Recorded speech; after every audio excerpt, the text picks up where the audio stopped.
여러분들은 유산을 받은 적이 있으십니까? 네.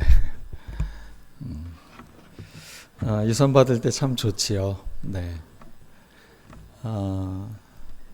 여러분 자녀에게 내가 남겨주고 싶다면 무엇을 남겨주고 싶으신지, 오늘 그러한 마음을 이 시간 주님이 과연 우리에게 남겨주신 유산이 무엇일까?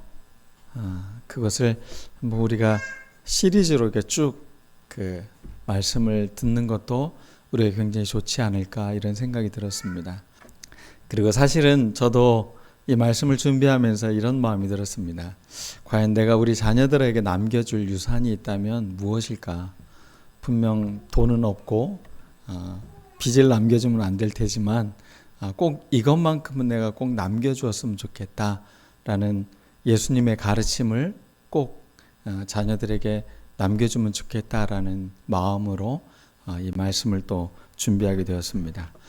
첫 번째입니다. 복된 눈, 시선이라고 말하죠. 눈은 마음의 창문이라고도 이야기합니다. 그러면 우리가 눈, 시선 이런 걸 이야기하는 것은 어떤 그 생물학적인 눈으로 우리가 뭔가를 바라보는 것을 시력을 의미하는 건 아닐 거라고 여러분들 다 아실 것입니다. 이 시선이라는 거, 뭐 관점이라고도 말할 수 있을 것이고, 뭐 통찰력이라고도 말할 수 있고, 다양하게 말할 수 있을 텐데, 그 본질을 꿰뚫는 눈, 어떻게 보면 이런 눈들이 우리에게 열려 있을 때 그냥 세상에 흘러가는 그 흐름이 아니라 그곳에서 하나님이 우리에게 정말로 바라보게 초대하게 만드는 그 눈, 그 시선을 우리가 깨닫는 우리가 되었으면 좋겠습니다. 눈은 몸의 등불이다라고 말을 했습니다. 등불이라는 것은 밝히는 것입니다. 몸의 등불. 작은 지체인 것 같지만 결국 이 눈이 우리의 몸을 이끌어가고 우리의 몸을 비춰주는 빛의 역할을 감당한다라고 말을 하고 있는 것입니다. 요한복음 9장에 보면 너희들이 본다고 하니까 오히려 그 본다고 하는 것이 너희들의 죄를 그대로 있게 만들었다라고 말을 합니다. 여기서 똑같이 본다라는 의미이지만 어떻게 보느냐에 따라서 그것은 너희들 스스로를 오히려 보지 못하는 맹인으로 만들기도 하고, 어떤 봄은 우리에게 새로운 눈을 열어주는 놀라운 눈이 되기도 한다는 것입니다. 그러기 위해서 우리에게는 안목이 있어야 됩니다. 안목, 식견. 여러분이 그런 안목과 식견이 있으십니까?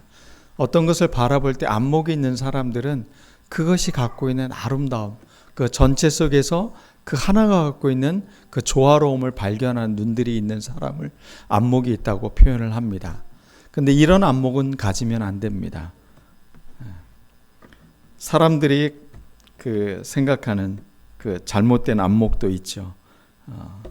세상에 어떤 정욕적인 눈으로 바라보는 눈, 이런 안목은 우리가 배제해야 될 것입니다.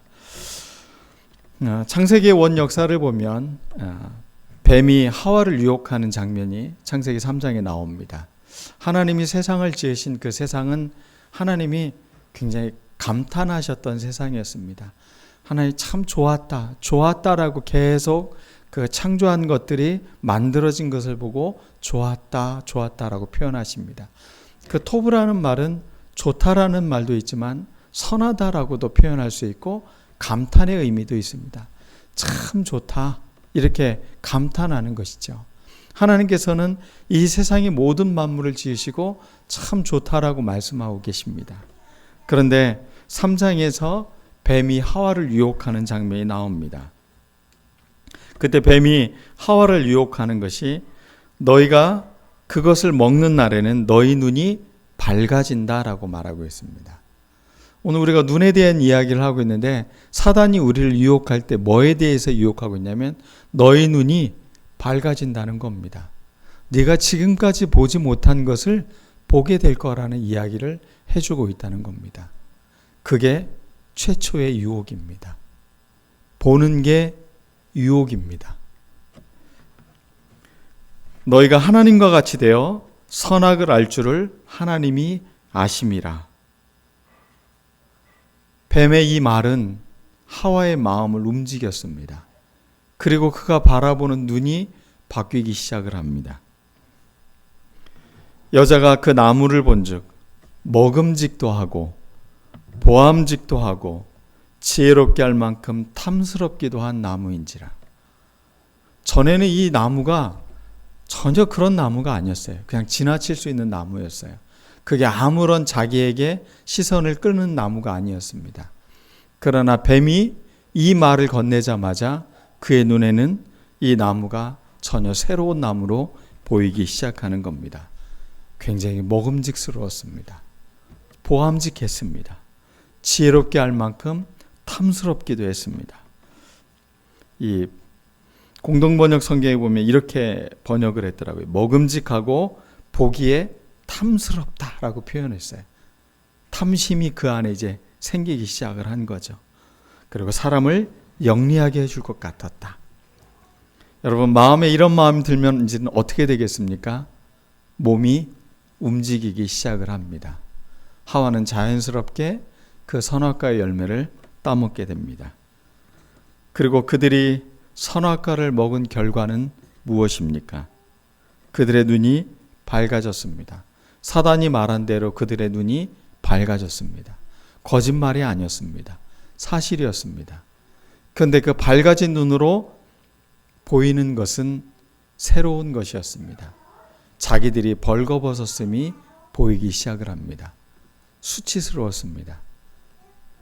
그리고 하나님이 거니시는 그 거니시는 모습에 그들은 숨기 시작을 했습니다.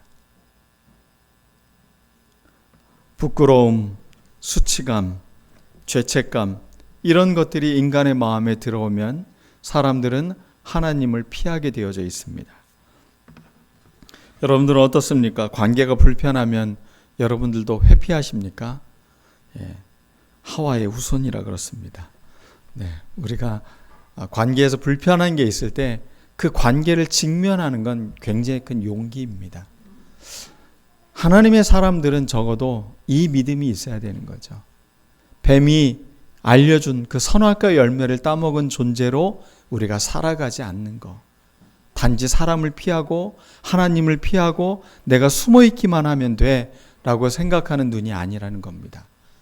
눈을 활짝 떠서 그것을 변화시키고 당당하게 부끄럽지만 죄책감이 있지만 하나님께 자기 자신을 드러내놓는 용기, 그것이 우리에게 필요한 것입니다. 사람과 사람의 관계도 마찬가지입니다. 이 용기가 필요합니다. 내가 당신이 이런 일 때문에 참 불편했었는데 난 당신과 좋은 관계를 하고 싶어서 이 이야기를 하는 겁니다. 그러면서 이렇게 다가갈 수 있는 용기, 이것은 참 놀라운 용기인 것입니다. 사람과 사람의 관계에서 갈등이 왜 없겠습니까? 우리가 살아왔던 삶의 방식이 다르고 생각하는 게 다른데요. 그럼에도 불구하고 그것들을 문제로, 단절로, 회피가 아니라 해결할 수 있는 방향으로 나아가는 여러분들의 시선이, 그런 사고가, 눈이 활짝 열렸으면 좋겠습니다. 오늘 이 말씀을 요한 사도는 이렇게 말하고 있습니다. 이 세상에 있는 모든 것이 육신의 정욕과 안목의 정욕과 이생의 자랑이다.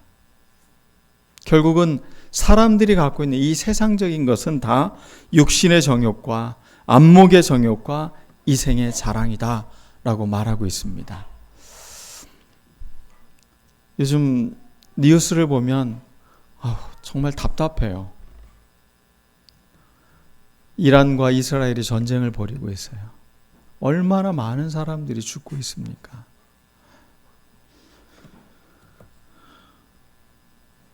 서로 무기를 개발하고 그것으로 사람을 죽이고, 또 미국은 또 LA에 여러 가지 일들로 아주 심란한 상황에 있습니다.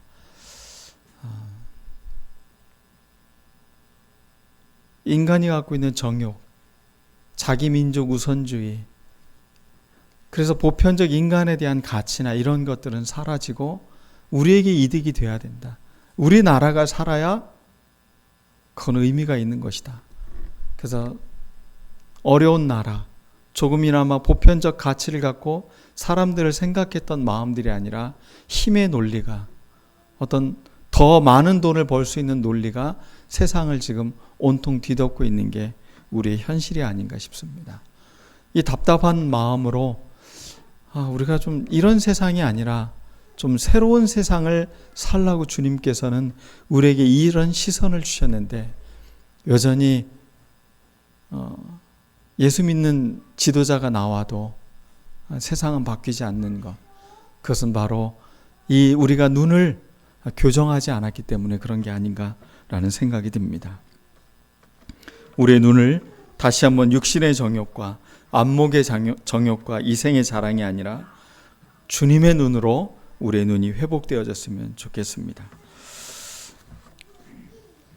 죄의 시작은 결국 바라보는 데서 왔다라는 것을 오늘 말씀을 통해 알 수 있습니다. 우리가 무엇에 귀를 기울이고 마음을 빼앗기냐에 따라서 여러분들이 보는 시선이 달라지게 됩니다. 세상을 욕망으로 바라보는 사람이 있습니다. 그러면 그 욕망은 내가 더 많은 것을 소유해야만 만족스러워집니다. 세상을 더 많은 것으로 소유하는 것을 꿈꾸고 있는 한 세상은 평화로울 수가 없습니다. 그리고 당신의 삶도 평화로울 수가 없습니다. 그 욕망이 충족된 순간이 잠깐이고, 더 큰 욕망이 더 많은 것을 소유하려고 하는 욕심이 그 다음에 기다리고 있기 때문에 그렇습니다. 우리는 이것의 노예가 되면 안 됩니다. 돈을 갖고 있고 더 많은 것을 벌고 더 큰, 더 좋은 것, 이것들의 욕망에 자꾸 여러분들이 노예가 되면 여러분은 쉴 틈이 없어지게 되는 것입니다. 안식이 없어지는 것입니다. 우리는 예수님의 시선을 한번 돌이켜 봐야 될 것입니다. 한국 사회가 소비 사회로 변화되었다라고 합니다. 그래서 완전히 지금의 사람들의 가치는 소비의 관점을 두고 모든 것을 판단하고 있다라고 말하고 있죠. 이건 저의 이야기가 아니라 사회학자들이 한 이야기입니다. 모든 것을 돈으로 살 수 있다는 명제로 세상을 바라보고 있으니까 세상의 모든 것을 다 돈으로 대체할 수 있다라는 생각이죠. 그런데 문제는 믿음조차도, 신앙조차도 소비화하려고 하는 경향이 너무 두드러지게 나타난다는 것입니다. 세종에는 큰 교회들은 예배를 몇 프로 나눠서 드립니다. 그런데 놀랍게도 작은 교회들은 1년에 20개의 교회들이 문을 닫고 있다고 합니다. 이게 무엇일까요? 작은 교회는 능력이 없고 말씀이 좋지 않고 여러 가지 불편한 게 많이 있겠죠. 점점 신앙조차도 소비화되고 있는 모습을 한눈에 보게 해주는 현상이 아닌가, 이런 생각이 들었습니다. 제가 전도사 시절에 목사님이, 제가 이제 그 목사님과 이야기하고 나면 전도사님 교회에 가면 성미통이 있죠. 그래서 그럼 성미통에 가서 그것을 목사님 드실 거 가지고 가고, 나머지는 누구누구 집사님 또 어떤 분이 지금 좀 어려워하는 것 같으니까 그 쌀을 담아가지고 좀 갖다 주시라고, 신방 갈 때. 그래서 저는 그 성미통에 있는 쌀을 담아가지고 저희 먹을 거 담고 또 담아가지고 그것을 신방 갈 때 들고 갔습니다. 요즘 성미를 하신, 우리 교회도 성미통도 없고 그런 게 없어요. 근데 제가 고등학교 시절에 교회 왜 이런 게 있을까 하고 궁금했던 것 중에 하나가 성미 봉투였어요. 근데 권사님들이 아침에 새벽 예배 오실 때 꼭 거기에 이렇게 쌀을 담아 갖고 오셔서 그 성미함에다 이렇게 부시더라고요. 분명 아침을 준비하면서 한 수저씩 이렇게 마치 11조를 드리듯이 그것을 떼서 이렇게 모아뒀던 거를 아침마다 갖고 오시는 것 같더라고요. 근데 저는 그 모습을 보면서 굉장히 큰 감동이 있었어요. 이미 이분들은 자신의 먹는 것에 눈이 가 있는 게 아니라 이것을 먹지 못하는 사람들을 향해 그들의 마음이 가 있다는 것. 그들은 탐욕으로 먹지 않고 있구나라는 생각을 하게 되었어요. 이런 좋은 문화들이 이제 다 사라졌어요. 불편해해요. 그냥 귀찮고 힘들어요. 누가 요즘 밥을 못 먹어? 이런 생각 때문인지 이제 어느덧 우리는 이런 게 이뤄져 가고 있습니다. 근데 저는 그것을 하냐 안 하냐의 문제가 아니라 어느덧 우리들의 시선이, 신앙인들의 마음의 눈이 그런 거에 관심이 없어져 가고 있다는 겁니다. 밥을 굶고 있는 사람, 지금 힘든 사람, 저분이 어떻게 살까, 이런 거에 대한 관심들이 없어졌다는 거예요. 근데 여러분, 이런 거에 관심을 갖게 되면 여러분 삶이 불편해집니다. 자꾸 신경 쓰게 되어져 있습니다. 뭔가를 해야 될 것 같습니다. 그런데 주님이 이 땅에 오신 이유는 바로 이것 때문에 오셨습니다. 사람들을 바라보는 게 너무 불편하셨어요. 저들이 죄악 중에 살아가고 있는 게 너무 고통스러우셨어요. 그래서 주님이 이 땅에 오신 것입니다. 주님은 이 사랑의 마음, 사랑의 시선으로 우리에게 다가오셨는데 어느덧 우리의 마음은 그냥 나의 편한 대로, 내가 쉬운 대로, 내가 좋은 대로라는 것에 기준을 두고 살아가고 있다는 것입니다. 여러분의 눈은 어떻습니까? 여러분의 시선은 어떻습니까? 자꾸 나에게만 향하고 있지 않은지 여러분 주변을 조금만 바라보았으면 좋겠습니다. 사람들이 이야기합니다. 우리가 언제 주님께 물을 드린 적이 있으며 언제 우리가 주님을 대접한 일이 있습니까? 라고 말할 때 주님은 이런 이야기를 하십니다. 소자에게 한 일이 바로 내게 한 것이다. 예수님이 바라보고 있는 눈은 그 작은 소자, 약하고 소외되고 가난한 사람들을 향한 그 눈을 놓치지 않는 것입니다. 제가 그림은 잘 못 그리지만 그림 보는 건 참 즐거워합니다. 특히 성경에 나오는 이야기들을 그린 그림을 보면 한참을 이렇게 바라보는 버릇이 있는데 한번 그림을 한번 보겠습니다. 여러분들이 다 잘 아는 그림이죠. 렘브란트가 그린 그림. 왜 영어로는 왜 다른 사람 이름이 써 있을까요? 뮤리오는 이 다음 사람 그림이고 이건 렘브란트가 그린 그림입니다. 탕자의 기환이라는 그림인데 여러분 이 그림에서 밝게 빛난 부분이 어딘가 한번 보시겠어요? 렘브란트를 빛의 화가라고 하잖아요. 그 빛이 밝은 부분, 아버지의 얼굴, 그리고 아들의 손에 대고 있는 아버지의 손, 이 부분이 하이라이트로 마치 이렇게 조명을 착 쏜 것처럼 그 부분은 빛나고 그 외의 부분은 어둡습니다. 그런데 그 어둠 속에서 또 한 명의 그 밝은 빛이 하나 있죠. 형의 눈 있는 부분이 밝게 있어요. 그런데 이 하나하나의 시선을 보면 그 시선이 굉장히 차이가 있어요. 아버지의 눈은 좀 멀어서 잘 안 보이는지 모르겠지만 아들을 보고 있는 건지 아니면 아버지의 눈이 잘 보이지 않는 건지 모를 정도로 그냥 이렇게 눈이 분명한 초점을 갖고 있지 않고 바라보고 있어요. 죄된 아들, 죄인된 우리를 보고 계신 하나님 아버지의 눈을 렘브란트는 이렇게 표현한 거예요. 우리를 응시하고 있지 않다는 거예요. 너 이렇게 죄졌지? 너 이런 잘못했지? 라고 바라보는 게 아니라 그 모든 것을 감싸 안는 눈으로 바라보고 있는 아버지의 눈. 정확한 초점이 없는 것 같지만 그 눈은 사랑 가득한 눈이고 포용해 주는 것이고 용서해 주는 눈이었다는 것이죠. 반면에 아들의 눈은 어떻습니까? 아버지를 차마 쳐다보지 못하고 있습니다. 머리는 다 깎여 있고 빠진 것 같아요. 탈모가 온 건지. 신발은 다 벗겨져서 헤어져 가지고 거의 맨발의 상태로 있는 신발입니다. 옷은 누더기입니다. 이들의 시선에서 우리가 가져야 될 믿음의 굉장히 중요한 것을 보게 만듭니다. 렘브란트는 이 그림을 그의 인생의 말년에 그린 그림입니다.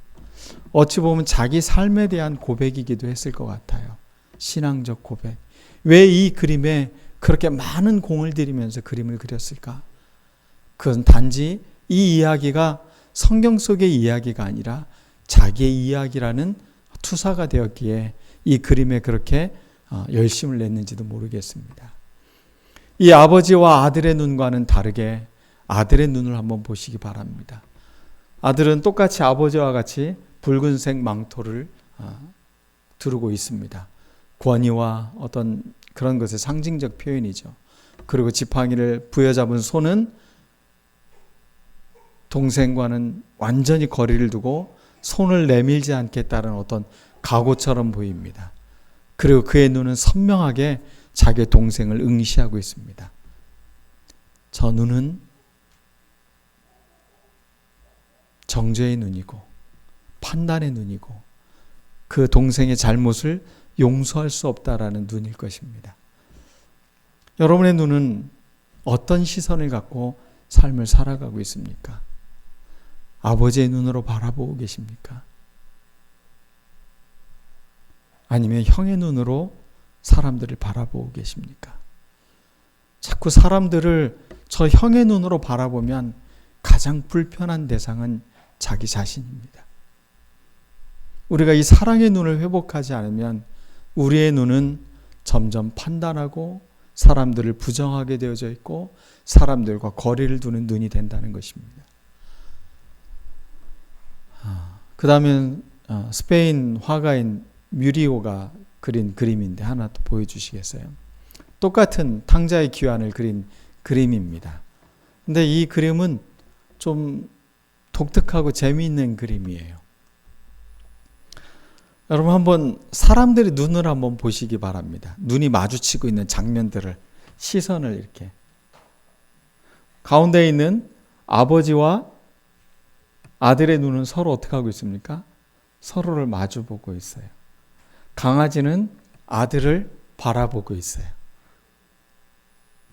그리고 뒤에 아버지와 아들을 보면 아들은 송아지를 바라보고 있고 아버지는 아들을 바라보고 있어요. 그리고 저기 옷을 갖고 오고 있는 하인과 형, 다들 관심들이 어디에 가 있습니까? 자기의 관심 분야에 가 있습니다. 지금 쟤 왜 와 있어? 하고 하인에게 물어보는 형의 눈. 모든 눈들은 서로 본인들의 관심에 의해서 시선이 고정되어져 있다는 거죠.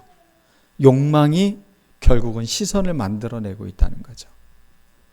여러분은 뭐의 욕망을 갖고 계십니까? 그건 여러분이 보고 있는 겁니다. 사람들이 눈에 보이지 않아요? 약자가 눈에 보이지 않아요? 소외된 사람이 눈에 보이지 않아요? 그거는 여러분이 무관심한 겁니다. 여러분들이 이 시선을 지금 외면하고 있는 겁니다. 우리가 이 눈이 뜨여져야 됩니다. 그러면 우리의 삶이 달라집니다. 네, 그림 얘기 이제 그만하고 네.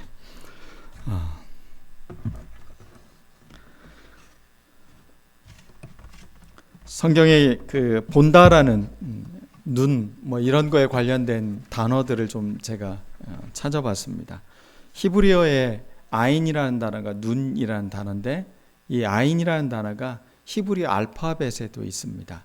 아인, 페, 짜데 이렇게 그 ABCD 이렇게 되어 있는 것처럼. 그래서 아인이라는 게 눈이라는 겁니다. 상형 문자 여러분 그 아시죠? 이집트의 상형 문자에도 보면 눈이 나오죠. 그것도 이 아인에 해당하는 그 단어이죠. 그래서 눈이라는 거. 고대 근동 문화에서 이 눈, 아인 뭐 이런 것들은 샘이라는 의미도 들어 있습니다. 결국 눈이라는 건 뭐예요? 거기서 뭔가 생명의 뭔가가 흘러나오는 것. 눈에서 눈물이 나오는 것. 샘이 있잖아요. 그런 것처럼 여러분의 눈에는 뭐를 흘려보내고 있습니까? 사람들을 비판하고 정죄하고 사람들을 고발하는 눈이 아니라 그 안에 사랑하고 용서하고 포용해주고 그런 넉넉한 셈이 여러분 눈에서 흘러가야 되는 것입니다.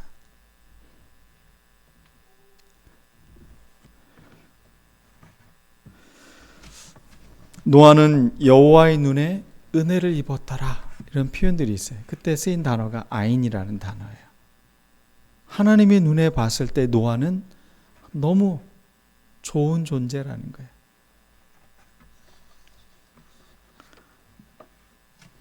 여호와의 눈이 항상 여호와께서 돌보시는 땅을 향해 있다. 하나님의 눈은 한 번도 사람들의 살아가는 삶을 외면하지 않으셨다는 거예요. 그 바라보고 있는 모습은 너희들을 지켜주고 너희들을 보호하고 너희들의 삶을 이끌어주는 하나님으로서 표현하고 있는 것이죠. 시편 기자는 17편에 보면 나를 눈동자같이 지켜주신다라는 표현을 쓰고 있어요. 눈이라는 건 너무 민감한 거예요. 그런데 그 눈동자처럼 우리를 지키시고 보호하시는 하나님을 이야기하고 있다는 것입니다.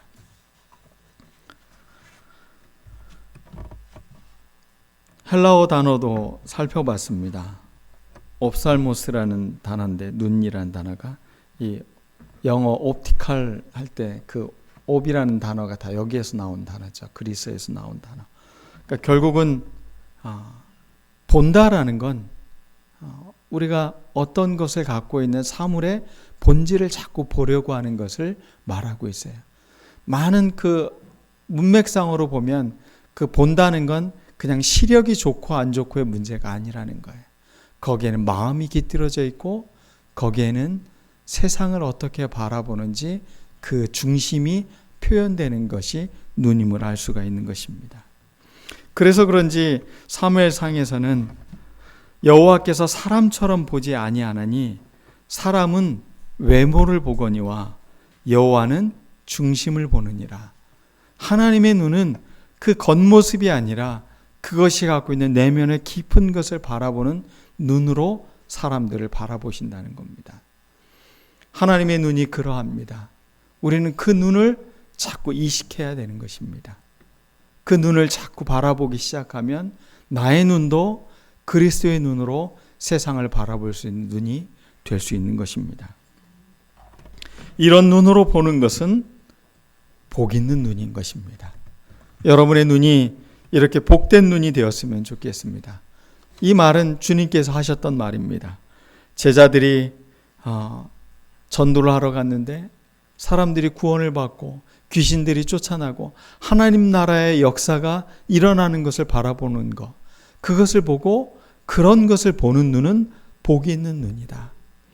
이 세상의 억압, 사람들을 짓밟고 그런 눈이 아니라 사람들이 살아나고 악으로부터 죄로부터 눌렸던 삶에서 회복되어지는 것을 바라보는 눈은 복된 눈이다 라고 말해주고 있는 것입니다.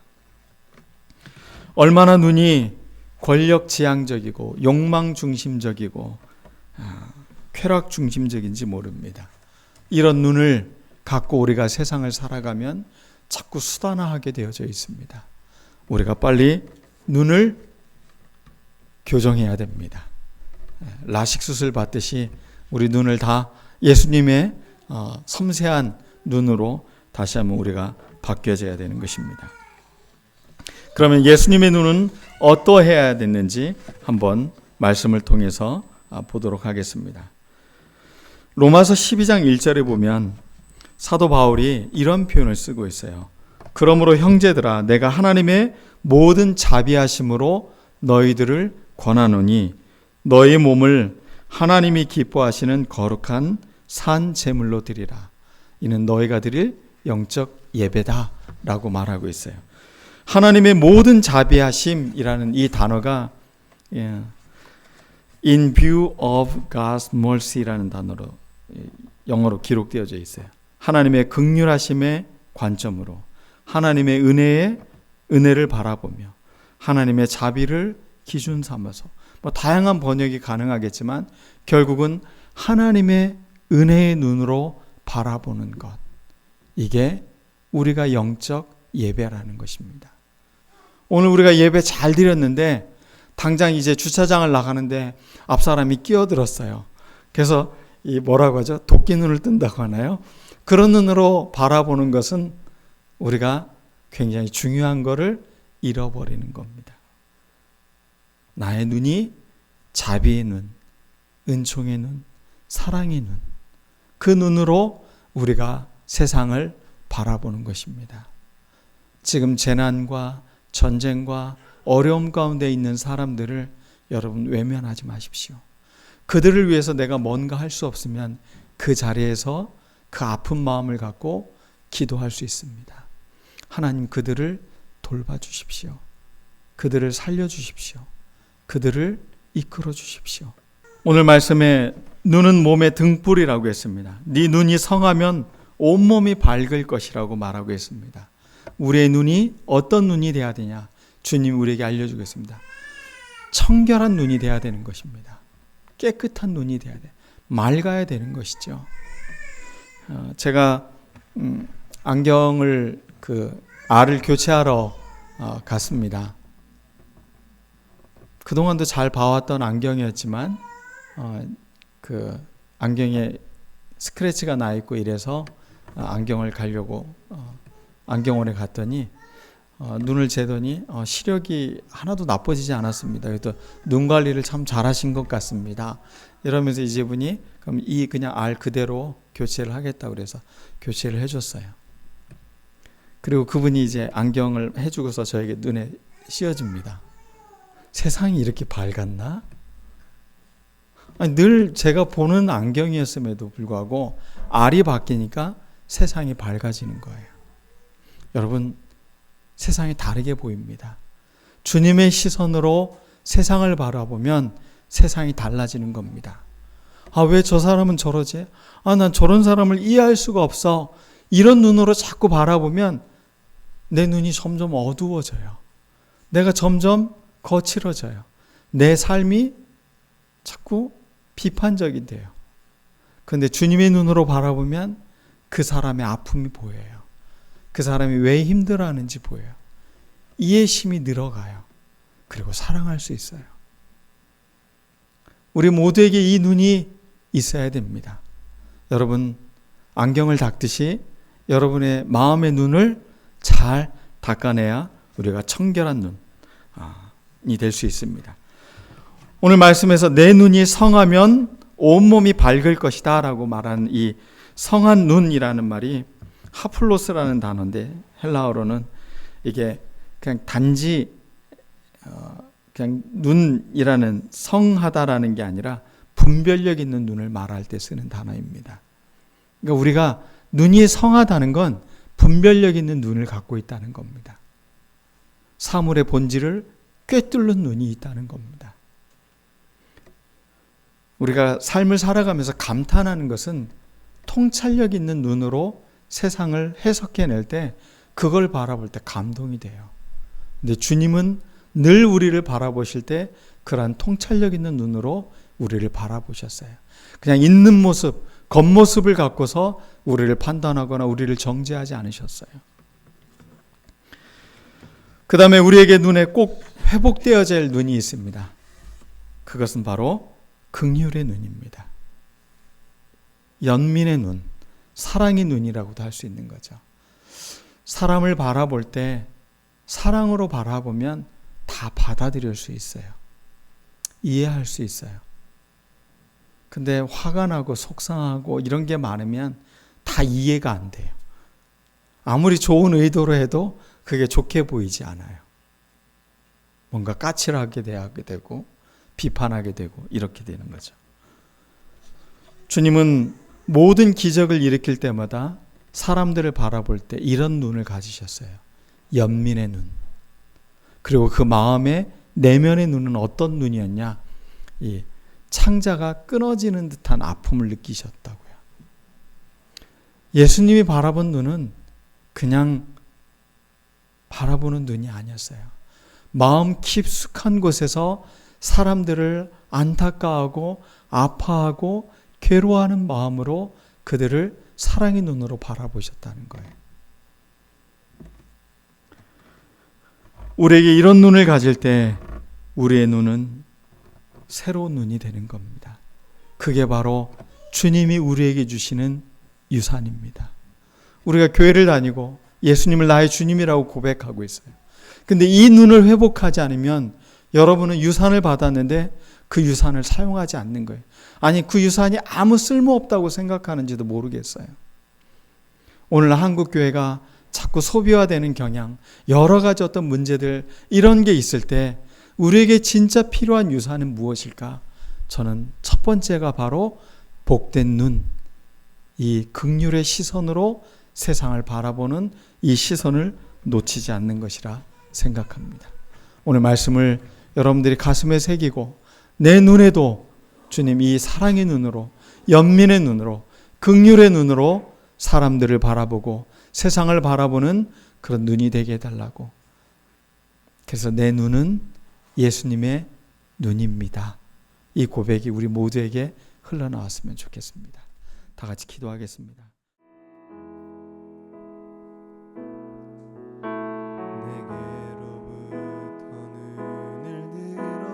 주를 보기 시작할 때 주의 일을 보겠네. 내 작은 마음 돌이키사 하늘에 꿈꾸게 하네. 주님을 볼 때 성령이 나를 변화시켜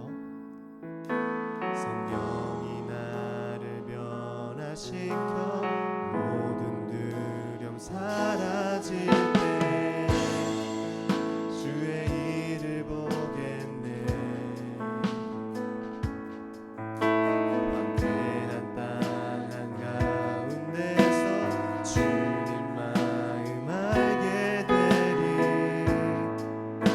주님을 볼 때 모든 시선을 주님께 드리고 살아계신 하나님을 느낄 때 내 삶은 주의 역사가 되고 하나님이 일하기 시작하네.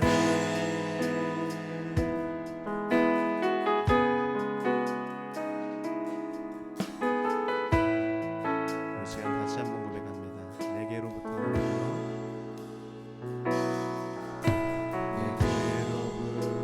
눈을 들어 주를 보기 시작할 때 주의 일을 보겠네. 내 작은 마음 돌이키사 하늘에 꿈꾸게 하네. 주님을 볼 때 모든 시선을 주님께 드리고 살아계신 하나님을 느낄 때 내 삶은 주의 역사가 되고 하나님이 일하기 시작하네. 모든 시선을 주님께 드리고 살아계신 하나님을 느낄 때 내 삶은 주의 역사가 되고 하나님이 우리 계속해서 고백합니다. 모든 시선을 모든 시선을